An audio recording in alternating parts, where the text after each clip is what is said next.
Al ministro de Gobierno. El ministro de Gobierno, perdón, el ministro de Gobierno, José de la Gasca, habla del proyecto de ley, Sí, vamos a analizar esto, porque este tema es extenso. Entonces tenemos análisis del ministro, más adelante tenemos pronunciamiento del correísmo, y también de un asambleísta. Entonces vamos a ver ahora el pronunciamiento del ministro de Gobierno, José de la Gasca, sobre este tema. Es la vía más extrema para el cambio constitucional. Antes tenemos reformas, enmiendas y demás. Entonces, si tenemos una asamblea que promete trabajar por los ecuatorianos y se necesitan estas reformas constitucionales, vamos a ver qué pasa con esta ley ahora que acabamos de presentar este día sábado. Esta ley para asfixiar los recursos criminales. Porque ahí hay reformas económicas, por supuesto, es una económica urgente, pero también hay temas de seguridad. ¿Por qué? Porque es necesario este vínculo para poder asfixiarlas, ¿no? Entonces usted necesita reglas claras para que nuestras Fuerzas Armadas, para que nuestra policía pueda luchar efectivamente contra ellos. Por ejemplo, que no haya este turismo carcelario, que entran, que los meten un día y salen a la media hora, que salen al día siguiente. Pero son los mismos operadores de justicia. Sí, pero por ejemplo, entonces usted ya le quita el problema, porque empieza a fijar reglas donde se establece una obligatoriedad para la prisión preventiva cuando se trata de este tipo de combatientes. Okay. Que la ley lo establece, el proyecto los califica como combatientes, ¿no? Entonces, es una distinción, ese es un criterio que viene desde el derecho internacional humanitario. Entonces, aquí hay cosas muy interesantes y yo sé que van a venir personas a decir, no, que ustedes están siendo autoritarios. Los derechos humanos, ya por ahí hablaron. Yo siempre respetaré el discurso de los derechos humanos, pero no necesariamente el hipergarantismo, que necesariamente en esta realidad constitucional que tenemos se desarrolló de una manera que no calza con la realidad que tenemos hoy. Entonces, nosotros queríamos una sociedad y soñábamos una sociedad hipergarantista donde se respete los derechos de todas las personas al momento de un procesamiento.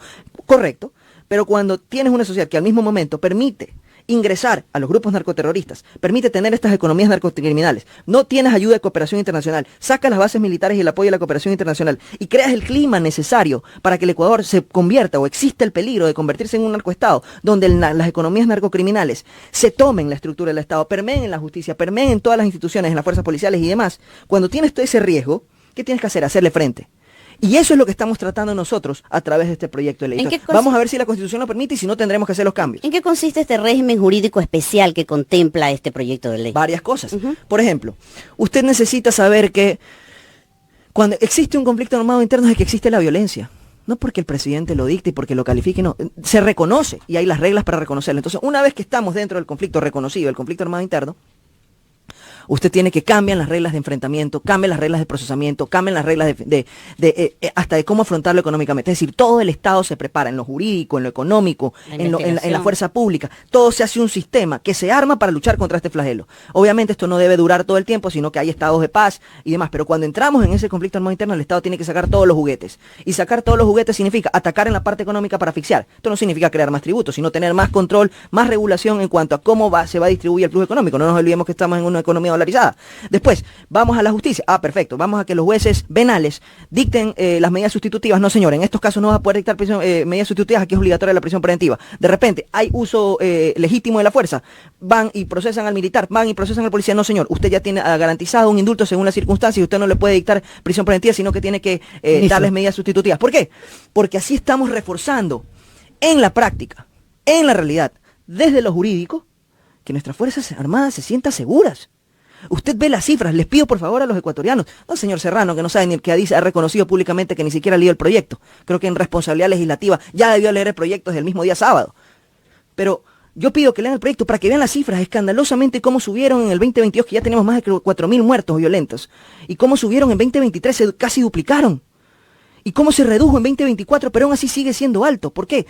Porque está creado todo el escenario social y jurídico para que las economías criminales no tengan un freno en el derecho y tengamos que simplemente enfrentarlas a través de los estados de excepción. Esa no es la naturalidad y por eso es la importancia de ese proyecto de ley. Esto va a frenar.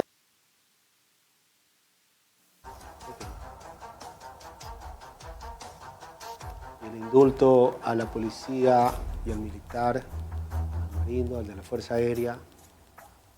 Si mata a alguien, le ponemos un indulto.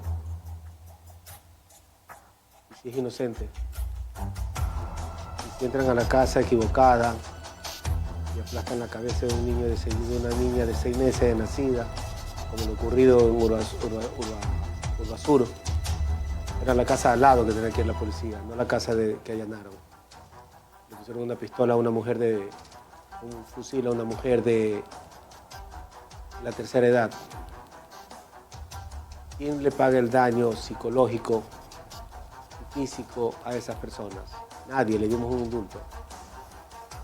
O sea que estamos dándole permiso de matar a todos los ignorantes, la mayoría de ignorantes que tiene la Policía Nacional, no me vengan con huevadas a mí, la mayoría de idiotas que tiene la Policía Nacional, el que viene y te empuja en vez de pedirte decentemente licencia y matrícula o tus documentos en la calle, ese. Estamos dando línea abierta a que volvamos en la época de los 70, el liderato militar. La sociedad tiene que avanzar, no retroceder, señor ministro. Y usted que es profesor o fue profesor y es abogado penal, de hecho, sí, hasta como le dicen, Pipo le dicen sus amigos íntimos. Yo no le diría porque no soy su amigo. No digo que no me caía bien, me caía. Pero al ver las cosas que dicen, la verdad es que me da pena y lástima que un ministro, siendo ministro, diga ese tipo de cosas. Para empezar, investigue todas las empresas que tienen contratos con el Estado, con hospitales y con los municipios, y con el Estado ecuatoriano. Lo que pasa con este tema, licenciado, es el abuso. Cuando usted investigue, ahí acaba con la economía de ellos, porque esas empresas le pertenecen a delincuentes. Cuando usted cierre los contratos con ellos, ahí se acaba la economía de ellos. Cuando usted les meta la mano en el bolsillo, les quita el dinero, a ver cómo acaba con sus economías, con sus restaurantes, con sus discotecas, con sus moteles, con sus hoteles y con las constructoras. Tienen empresas de limpieza, empresas de seguridad. Ahí usted va a ver. Pero métase usted y todos sus colaboradores a ver de dónde salen estos contratos y quiénes son los dueños. Y verá cuánto el prontuariado que tienen ellos. Me decía, disculpe.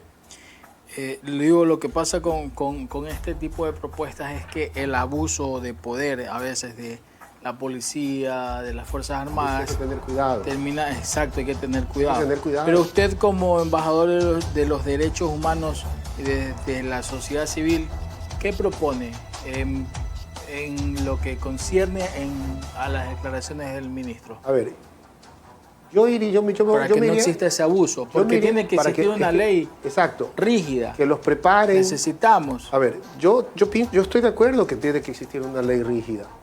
Que necesitamos urgente eso. Porque mira, acaba de haber un accidente en Quito. ¿Por qué hay un accidente en Quito? ¿Por qué hay un muerto en Quito? Porque la gente no respeta las señales de tránsito, manejan como les da la gana. Entonces aquí están enseñados a coimar al vigilante, a coimar al policía, a coimar al fiscal. Aquí lo primero que te dicen es, hay que ver cuánto pide el secretario. Yo me quedé la semana pasada hablando con unos abogados y me dicen, doctor, tranquilo, nosotros hacemos el caso, pero hay que ver cuánto nos pide el secretario, cuánto pide la amanuense y cuánto pide el juez. ¿Se pueden imaginar? Por un delito de delincuencia organizada. Entonces, cuando queremos acabar con la delincuencia en una organización, tenemos que acabar con todos. Vigilen a los jueces, a los fiscales, al amanuense. ¿Qué debemos hacer? En el tema de la policía y de los militares, ok, vamos a darles a ellos un poco para que la ciudadanía no les tema, para que la ciudadanía acepte nuestra propuesta, pues démosles capacitación para saber cómo proceder con la ciudadanía. No estoy en desacuerdo en que se haga el uso de la fuerza, claro que sí, porque hay cada malcriado en la calle también, cada irrespetuoso que merece que le den un tacazo por la cabeza. Claro, estoy de acuerdo con eso, pero demos una capacitación para que entonces se respeten los derechos humanos y cuando lo vayan a coger no lo irrespeten y puedas mantenerlo preso de por vida si te da la gana. Bueno, aquí no hay cárcel de por vida. Pero cuando se quiere acabar con la delincuencia hay muchísimas otras cosas que el ministro se ha saltado o no las ha tomado en cuenta quizás, o las tiene en cuenta pero no las dijo. Una de esas es investigar todos los contratos que tienen en los municipios y en la Presidencia de la República, en los hospitales, en las empresas del Estado, porque hay varios mafiosos. A ver, al señor que fue director del IES, le pusieron una pistola en la cabeza y le dijeron que dejara la compañía de limpieza en el Teodoro Maldonado Carbo, y a la chica la matan, la flaquita la matan, era pana mía, la matan a la flaca, porque la flaca no quiso dejar a la empresa de limpieza. Los dos dueños están fugados, están fuera del país. Pero esa gente tenía contratos con el Hospital Teodoro Maldonado Carbo. Esa gente había hecho casas para, cuando Rafael Correa pidió esas casas, esas escuelas itinerarias que eran prefabricadas. Esa gente tenía contratos con Correa. Dicen que esa eran gente escuelas tenía chinas. contratos con... No, eran con Correa, eran ecuatorianos. Eran ecuatorianos, yo los conozco. Eran delincuentes. Tenían contratos con Rafael Correa. Tenían contratos con el Ministerio de Obras Públicas, Ministerio de Educación y con el Ministerio de Salud. Entonces, desde ahí tienen que empezar. Ahí, cuando le meta la mano al bolsillo, les quita esas empresas, les quita esas licitaciones. Entonces, ahí tiene que empezar luego con todo lo demás. Pero No se olvide. poco a poco atacando la economía Y no criminal. no se olvide de los menores de edad. Cambiar el Código Penal integral para que el chico de 11 años que comete un asesinato, ¿qué hace un niño de 11 años con un arma o con una granada? Y también no sería malo que también metan preso a los padres. El niño que se murió jugando con una granada. ¿Qué hace un niño con una granada? ¿Y qué hace esa granada en su casa? Entonces, tú no puedes dejar que eso pase, ay sí, se accidentó. No, la autoridad tiene que actuar inmediatamente. Aquí pasó algo y yo meto preso a los padres hasta aclarar el asunto. Porque la granada no llegó sola a la casa. La llevó el hermano mayor, la llevó la hermana o la llevaron los padres. Uno de los 4 llevó la granada.